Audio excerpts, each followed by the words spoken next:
కథాకమలం కథలా వెల్లువ ఆలకించి ఆలోచించి ఆచరిద్దాం. మరి June 9th, 2026 Tuesday, yet another beautiful day. Today is considered to be the World Coral Triangle Day. It's to celebrate and raise awareness of protection of Coral Triangle, the world's epicenter of marine biodiversity, which encompasses the seas of 6 countries in the Asia-Pacific region. That is Indonesia, Malaysia, Papua New Guinea, the Philippines, Solomon Islands, Timor-Leste, with at least 500 species of reef-building corals. Corals అంటే పగడాలు దిబ్బ గురించి మాట్లాడుకుంటున్నాం. చూసారా, ఎక్కడో సముద్ర గర్భంలో ఉన్న పగడాల దిబ్బను కూడా నాశనానికి మనమే కారణం అవుతున్నాం. Coral Triangle is also called as Amazon of the seas by scientists warn that up to 90% of the tropical coral reefs could be functionally lost or disappear by 2050. అంటే 2050 ఇయర్ వచ్చేటప్పటికి ఈ సముద్ర గర్భంలో ఉన్న పగడాల దిబ్బలన్నీ కూడా నాశనం అవ్వడం తథ్యం అని సైంటిస్ట్ అంచనా వేసి చెప్పేశారు. ద రీజన్ ఈజ్ క్లైమేట్ చేంజ్లో సగం వరకు కూడా యాంథ్రోపాలజిక్ రీజన్సే, అంటే మనుషుల వల్ల జరిగే పొల్యూషన్సే ఎక్కువ ఉన్నాయి. సగానికి పైగా పగడపు దిబ్బలు ప్రధానంగా తీర ప్రాంత అభివృద్ధి, అధిక చేపల వేట మరియు నిలకడలేని చేపల వేట పద్ధతుల వల్ల అధిక ప్రమాదంలో ఉన్నాయంట ఈ పగడపు దిబ్బలు. మరి ఏమో మనం ఏం చేయాలో ఏం చేయకూడదో తెలియట్లేదు. కానీ ఏం చేయకూడదు అంటే మన వల్ల ఏ ఇతర ప్రాణికి అయినంత వరకు ఏ ఇతర ప్రాణికి హాని మాత్రం చేయకూడదు. హాని చేయకూడదు అంటే నో ప్లాస్టిక్, పర్యావరణానికి నో ప్లాస్టిక్. మనం బయటికి వెళ్ళినా టూర్స్కి వెళ్ళినా జస్ట్ ఒక్క నిమిషం అర నిమిషం అయినా ఆలోచించండి, మన వల్ల ఎంత ప్లాస్టిక్ జనరేట్ అవుతుంది, అట్లీస్ట్ జనరేట్ అయినా కూడా దాన్ని మనం ఎలా డిస్కార్డ్ చేస్తున్నాము. ఒక్క ఓషన్స్లోనే దిబ్బలు టన్స్ ఆఫ్ ప్లాస్టిక్స్ ఉన్నాయంట. మరి మన కథలో కూడా నిన్న కొంచెం బరువుగా ఆపాం కదా కథని. అదే మన సాత్విక వృషభం చాలా కోపము ఆవేశంతో ఉన్నాడు కదా. ఓడినా లెక్క చేయడు, గెలిస్తే జనులందరి చేత జేజేలు అందుకుంటాడు అని అంటున్నాడు కదా. మరణిస్తే వీరస్వర్గం అలంకరిస్తాడు. కాబట్టి పింగళిక్కులతోనే యుద్ధము చేసి విజయమో వీరస్వర్గమో తెలుసుకుంటాను. నీవు ముందుగా పోయి రాజుగారికి నేను యుద్ధానికి వస్తున్నానని సిద్ధంగా ఉండమని చెప్పు అని డిక్లేర్ చేసేసాడంటారా. దమనకుడు తన ఎత్తుగడ పారినందుకు లోపల ఎంతో సంతోషిస్తూ సంజీవకుని వద్ద సెలవు తీసుకుని పింగళికుని వద్దకు పోయి, మరి దీని ఇట్లాగేరా ఈ ఉంటారు కదా దమనకుడి లాంటి వాళ్ళు, నిజంగా అనకూడదు, నాకు చాలా బాధగా ఉంది పాప, ఈ కథ వింటూ చదవడానికే బాధగా ఉంది. ఇంకా అలా చేస్తున్నవారు మరి ఎలా చేస్తారో, ఆ సఫర్ అయ్యేవాళ్ళు ఎంత సఫర్ అవుతారో. అంటే ఇవన్నీ కూడా మనం లైఫ్లోకి మలుచుకోవాలి. ఏదో కథ అలా చదివేసి కాదు, మనం ఎలా ప్రవర్తిస్తున్నాము, ఎలా ప్రవర్తించకూడదు అనేది మనం నేర్చుకుంటూ ఉండాలి. అదే మనకి కథలో నీతి మాట.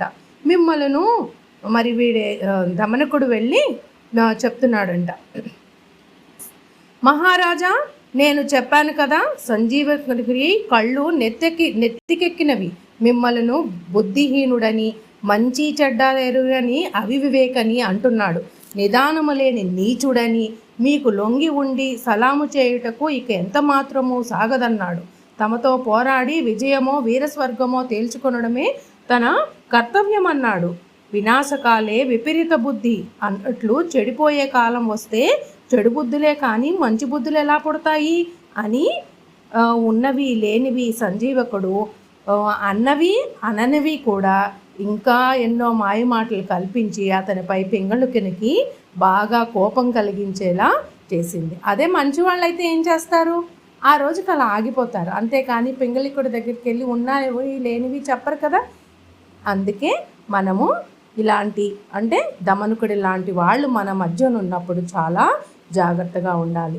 పింగళికుడు పట్టరాని కోపంతో భయంకరముగా గర్జించాడు. అదే సమయంలో సంజీవకుడు వచ్చి ఢీకొన్నాడు. ఒకరికొకరు తీసిపోకుండా కొంతసేపు పోట్లాడారు.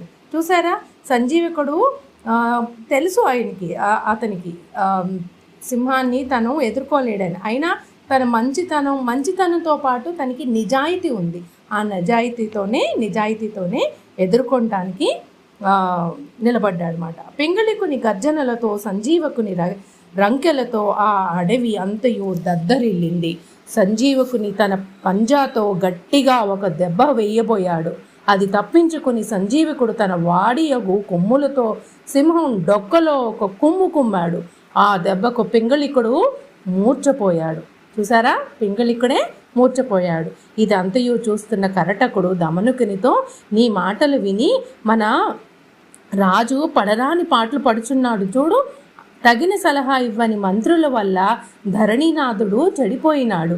నీ స్వలాభం కోసం రాజును పరివారంతో ఆలోచించనీయకుండా చేశావు.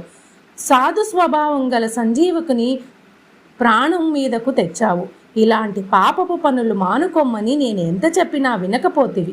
నీ వంటి మూర్ఖులకు ఎంత చెప్పినా ఉపయోగం లేదు. పూర్వం కోతులకు బుద్ధి చెప్పబోయిన సూచీముఖిలాగా ప్రమాదానికి గురవుతాడే తప్ప నీలాంటి మూర్ఖులు మారరు అని కరటకుడు కోపంగా అన్నాడంట. చూసారా, కరటకుడు మంచోడు కదా, దమనకుడి సోదరుడు. కరటకుడు కూడా కోపం వచ్చేసింది. అప్పుడు కరటకుడు కోతులు సూచీముఖం కథ చెప్పాడంట. కొంతకాలం కిందట సూచీముఖం అనే చిన్న పక్షి ఉండేది. అది చాలా తెలివైనది, చూడటానికి చిన్నగానే ఉంటుంది. 2 కోతులు అడవిలోకి వచ్చి చలిమంటలు వేసుకోవాలి. మినుగురు పురుగులతో పాటు మినుగురు పురుగులు ఉంటాయి కదా, లైట్ ఇన్సెక్ట్స్, వాటితో మంటేసుకోవచ్చు అని ఆలోచిస్తున్నాయంట. సూచీముఖము ఆ కోతుల తెలివి తక్కువకు లోలోన నవ్వుకుని, మిత్రులారా, అవి మినుగురు పురుగులు కానీ నిప్పురవ్వలు కాదు. వాటి వల్ల మీ చలి తీరదు. మీరు చలిమంట వేసుకోలేరు వాటితో. ఇదిగో ఈ చెట్టు వద్ద నిప్పు ఉంది, ఇది తీసుకోండి అని చెప్పిందంట సూచీముఖి ఏంటి అంటే చూడటానికి చిన్నగా సన్నగా బుజ్జిగా ఉంటుంది. ఆ మాటలు విన్న కోతులకు కోపం వచ్చేసిందంట. నోరు మూసుకో, చూడబోతే చిడుకులు లేవు, నీవు మాకు నీతులు చెప్తావా? నీకున్న బుద్ధి మాకెందుకు లేదనుకుంటున్నావు? నీకు చాలా చూడటానికి అలా ఉన్నావు కానీ నీకు పొగరు అని కోతులు దాన్ని మెడ పట్టుకుని పిసికి చంపేశాయట. ఓరు నాయన, మంచి చెప్పకపోతే చంపేసేయంట. కనుక మూర్ఖులకు హితము చెప్పరాదు అని కరటకుడు చెప్తున్నాడు. చెప్పినను బుద్ధిహీనులు వారి మాటలు వినక తమకే హాని తలపెడతారు. అలాంటి వారికి సహాయం చేయబోయి చివరకు వారే చెడిపోతారు. పూర్వము సుబుద్ధిని చెరపబోయి దుష్టబుద్ధి చెడిపోయాడు.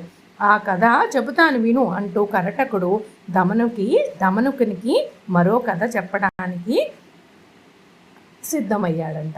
మరి ఇదర్రా ఈరోజు కథ. చాలా క్లియర్గా మనం ఎలా ఉండాలి అనేది లైఫ్ లెసన్స్ నేర్చుకుంటున్నాం కదా.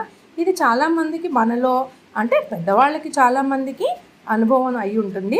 పిల్లలు మనలాంటి వాళ్ళం ఏంటంటే చక్కగా నేర్చుకోవాలి. ఏం లేదర్రా, కథాకమలం ప్రకారం సింపుల్. అత్యాశ ఉండకూడదు, అసూయ ఉండకూడదు, అహం ఉండకూడదు. ఈ 3 లేదనుకోండి, life goes very very very స్మూదీలాగా వెళ్ళిపోతాయి. ఈ మధ్యన అందరూ స్మూదీలు తాగుతున్నారు కదా, అలా వెళ్ళిపోతుంది లైఫ్. ఈ 3 అంతే. ఎదుటి వాళ్ళ నుంచి నేను గొప్పవాడిని అనుకోవాలి, లేకపోతే వాడు బాగున్నాడు వాడిని పాడు చేయాలి, ఇలాంటి ఆలోచన ఏమీ లేదు. అందుకని మనము అలా ఉండగలగాలి అంటే ఏం చేయాలి? మెడిటేషన్ చేయాలి. చేస్తున్నారు కదా అందరూ. 2 minutes meditation brings a lot of change in us, right? మరి సర్వే జనా సుఖినో భవంతు, లోకా సంస్థాం సుఖినో భవంతు. జై హింద్. ఉంటాను మరి.